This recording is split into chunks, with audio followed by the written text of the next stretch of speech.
Now I have excellent, thoroughly sourced material.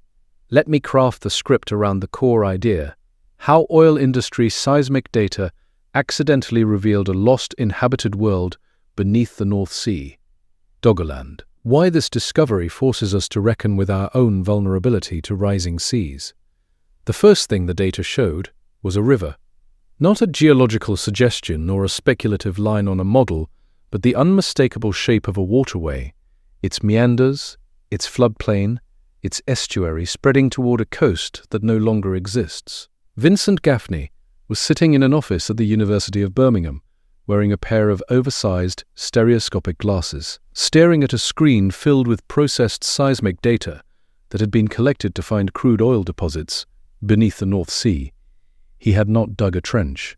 He had not dived beneath the waves. He was looking at information the petroleum industry considered commercially irrelevant. And what he was seeing was the outline of a country that had been underwater for 8,000 years. That country has a name now, Doggerland. For most of recorded history, no one knew it was there. It lies between 20 and 30 meters beneath the cold, silty waters of the North Sea, roughly halfway between the east coast of England and the shores of Denmark, the Netherlands, and northern Germany. It is not a ruin. It is not a single sunken city or a drowned temple. It is an entire landscape, nearly the size of Washington state, where human beings lived, foraged, hunted, raised families, and buried their dead for thousands of years before the sea erased every trace of it from memory. The discovery of Doggerland did not arrive through a single dramatic expedition. It came in fragments, over decades, through an unlikely collision between the fossil fuel industry, a few persistent archaeologists, and an extraordinary archive of ancient DNA preserved in mud at the bottom of the ocean. The backstory begins with accidents. Throughout the 19th century, oyster dredgers and trawler crews working the North Sea occasionally pulled up objects that had no business being in a fishing net. The bones of wolves, elk, woolly mammoths, and woolly rhinoceroses, along with heavy clumps of compressed peat called moorlog. Most of the time, the fishermen cursed the debris and threw it back to keep their nets from fouling. But some of the bones found their way into private collections and regional museums, where they sat in drawers without explanation. Stumps of drowned trees sometimes surfaced at extremely low tides along the English coast.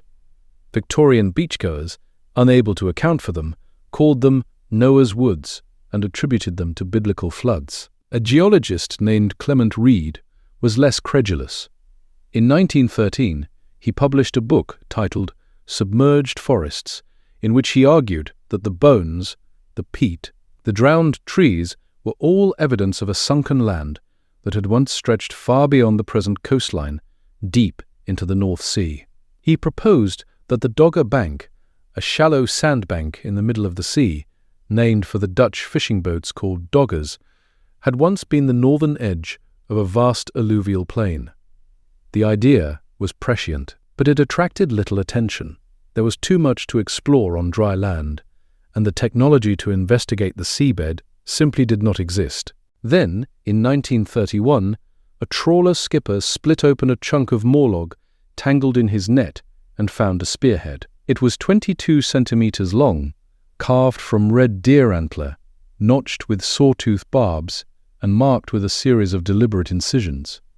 When archaeologists eventually studied it, they dated it to 13,000 years ago. It was the first human tool from the North Sea floor ever to be formally examined, a manufactured object crafted with skill and intention, produced by a mind that understood materials and technique. But the spearhead arrived without a landscape, without a context. It was an artifact from a world that no longer existed, and no one had the means to reconstruct that world. For most of the 20th century, archaeologists dismissed the submerged terrain beneath the North Sea as a land bridge, a narrow corridor people crossed on foot between continental Europe and what would become the British Isles roughly 12,000 years ago. This framing reduced a vast territory to a transit route. In 1998, a prehistorian named Brian E. Coles at the University of Exeter challenged that assumption in a paper titled Doggerland, a speculative survey. Coles reinterpreted the scattered evidence, and argued that this was not a bridge, but a homeland. She gave it a name. She drew the first speculative maps, and she wrote a line that would redirect an entire field of inquiry. Instead of focusing on land as bridge, we focus on land as a place to be. But proving Cole's right required seeing the landscape. And that is where the petroleum industry inadvertently became an instrument of archaeology. Throughout the late 20th century, oil and gas companies spent tens of millions of dollars per survey sending sound waves into the floor of the North Sea and recording what reflected back. The resulting three-dimensional data, vast, precise renderings of rock strata, sediment layers, and geological formations, helped identify where to drill for fossil fuels. The top 30 to 40 meters of those scans held little interest to energy geologists. That shallow crust was too recent, too soft, too irrelevant to the deep hydrocarbon deposits they were pursuing. But that shallow layer corresponded precisely to the period when the last ice age was ending and the glaciers were withdrawing from northern Europe. It was the layer where Doggerland was preserved.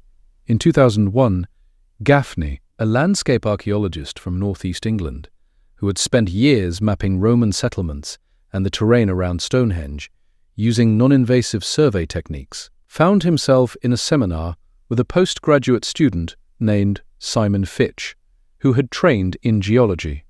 They asked whether oil industry seismic data could be repurposed to map what lay beneath the North Sea. The problem was access. No energy company had an obvious reason to share proprietary data with an archaeology department. But, through a colleague with industry contacts, they approached Petroleum Geoservices, a Norwegian company that compiled large seismic datasets it called mega-surveys. The company agreed to provide 6,000 square kilometers of data at no cost. For context, Gaffney's celebrated survey of Stonehenge, then the largest archaeological geophysical project in Britain, had covered less than 15 square kilometers. What came back, after months of processing, was not ambiguous. The data resolved into valleys, ridgelines, the channels of ancient rivers, the outlines of estuaries. It was a topography with recognizable logic: high ground and low ground, drainage patterns and floodplains, a landscape where water moved, where soil accumulated, where an ecology could have taken root. PGS donated another 19,000 square kilometers. Gaffney founded the Submerged Landscapes Research Center at the University of Bradford and began one of the most unusual archaeological projects in history: the reconstruction of a lost world using data gathered by an industry whose products are now helping to drown the one that remains. The picture that has emerged over 2 decades is not of featureless terrain. The seismic mapping reveals a complex mosaic of braided rivers, wide estuaries, marshlands, low hills, chalk outcrops, and broad valleys. Sediment cores, 10-centimeter diameter tubes driven into the seabed and extracted as long cylinders of layered material, allow researchers to radiocarbon date individual slices and read them as compressed timelines of environmental change. Robin Allaby, an evolutionary geneticist at Warwick University, has sequenced ancient DNA from hundreds of samples taken from those cores. In a study published in the Proceedings of the National Academy of Sciences in March 2006, Allaby's team analyzed 252 samples from 41 cores drilled along a prehistoric waterway called the Southern River, situated roughly 30 kilometers off the coast of eastern England in what was once southern Doggerland. The results overturned a foundational assumption. The scientific consensus had held that 16,000 years ago, southern Doggerland was tundra, dry, treeless, inhospitable, because the ice sheets still reached down to what is now the border between Scotland and England. But the DNA told a different story. The sediments contained genetic traces of temperate trees, oaks, elms, hazels, even a walnut relative called Terracaria that was previously thought to have disappeared from the region 400,000 years ago. There was DNA from lime trees, which require relatively mild conditions. And there were animals: boars, deer, bears, aurochs, the enormous wild cattle of prehistoric Europe. Southern Doggerland, it turned out, had been not only forested, but richly inhabited by wildlife thousands of years before comparable forests appeared in Britain. The researchers also pushed back the timeline of inundation, finding evidence that the sea did not fully submerge southern Doggerland until around 6,000 years ago, at least 1,000 years later than previous estimates. What this means is that people did not merely walk across Doggerland, they lived there in some of the most resource-rich terrain in prehistoric northern Europe for millennia. The evidence from Mesolithic sites that ring the present-day North Sea coastline in England, Scotland, Denmark, the Netherlands and Norway shows communities that made tools from flint, felled wood for fuel, and basic shelters, foraged plants, caught fish in rivers and shallow coastal waters, and hunted deer and boar. They fashioned harpoons from antler and ritual objects from bone.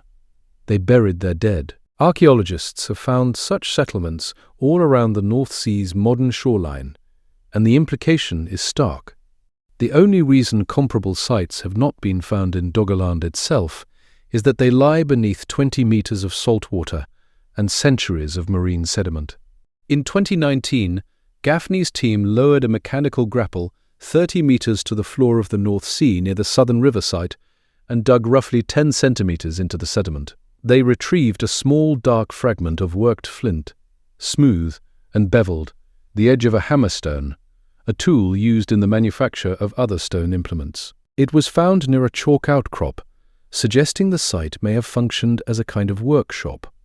That hammerstone was the first artifact ever directly prospected from the North Sea seabed, not caught by accident in a trawling net, not washed ashore, but located through deliberate archaeological targeting based on seismic mapping and DNA analysis.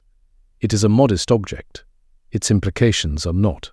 The destruction of Doggerland happened in two movements. The first was gradual.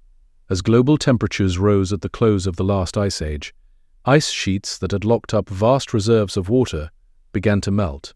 Sea levels climbed. Over roughly 3,000 years, the rise averaged about 6 feet per century.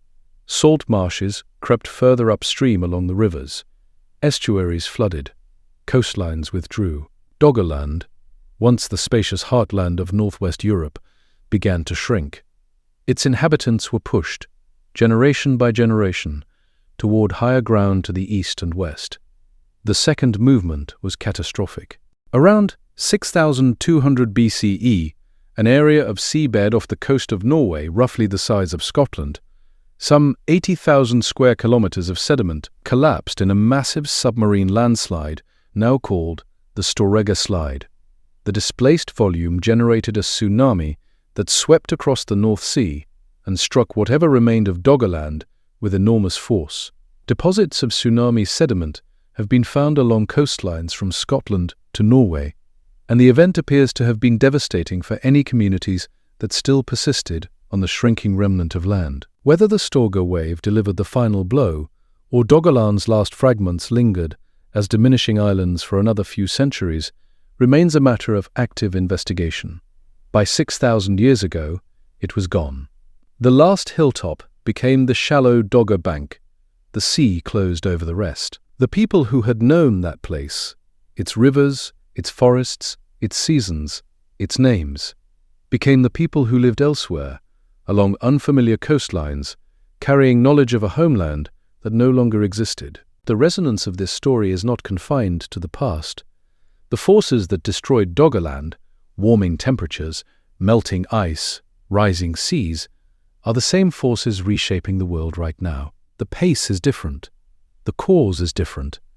The Holocene warming was a natural climatic transition. The warming now underway is driven by human activity. But the mechanics are the same. Current projections suggest global sea levels may rise by up to a meter before the end of this century, with no sign of stopping as long as temperatures continue to climb and ice sheets continue to lose mass. Estimated 190 million people currently live on land that is likely to be underwater within decades. And there is a more immediate tension built into the research itself. The North Sea is now one of the most industrialized bodies of water on Earth.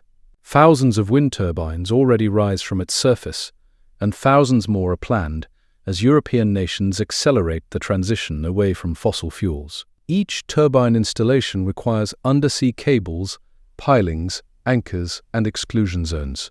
Gaffney has argued, with increasing urgency, that developers and governments must share the geological survey data generated by these projects, data that, like the oil industry scans before it, contains detailed information about the shallow seabed and must allow archaeological work before construction begins. The irony is not lost on anyone. Doggerland was revealed by data from the fossil fuel industry. The renewable energy infrastructure intended to replace fossil fuels may now seal the landscape away permanently beneath a web of cables and foundations that would make future prospecting impossible. At the University of Bradford, researchers are training machine learning algorithms to sift through the expanding datasets, searching for signatures of human modification in the seabed. The magnetic trace of a fire pit, the compressed outline of a post hole, the density patterns that suggest a midden or a burial ground. Phil Murgatroyd has built a simulation that allows users to navigate Doggerland as a living environment, watching the forests spread, the rivers swell, the coastlines retreat, controlled through an Xbox controller. It looks like a video game. It encodes thousands of years of ecological and human history. Gaffney refers to the ideal excavation site as the Goldilocks zone, a place where conditions were right for settlement, where the evidence was preserved in favorable sediment, and where the site remains physically accessible despite the water, the industry, and the infrastructure above it. He has spent more than 2 decades narrowing the search. The seismic maps show where the rivers ran. The DNA shows what grew along their banks. The sediment cores show how the environment changed over time. The hammerstone shows that people were there. What remains to be found? A settlement, a structure, a dense scatter of tools, a burial, would transform the understanding of prehistoric northern Europe. It may never surface. The sea is not gentle with what it takes. Trawlers have scoured the seabed for generations. Currents shift sediment endlessly. Erosion does not pause. But the cold, constant temperature at the bottom of the North Sea, roughly 4 degrees Celsius, essentially a natural refrigerator, has preserved organic material with startling fidelity. The ancient DNA in those cores is 16,000 years old and still legible. If people gathered at the mouth of the southern river and left behind the dense stratified debris of habitation, the traces may still be there, compressed beneath millennia of marine deposit, waiting for a grapple, a core tube, or an algorithm to reach them. Fishing trawlers still occasionally drag a bone or a piece of antler from the murky floor of the North Sea. Beachcomber on the Norfolk coast still sometimes finds a piece of warped flint, polished smooth by centuries of tidal movement. These fragments arrive without context, without the landscape that gave them meaning. Beneath the shipping lanes and the turbine foundations and the trawl scars, the rivers of Doggerland remain, filled, compressed, buried, but still holding their shape. They are legible to anyone with the instruments and the patience to read them, and what they describe is not merely a lost territory, but a warning written in sediment that the ground beneath our feet has always been more temporary than we believed, and that the sea, given enough time and warmth, takes back what it once gave.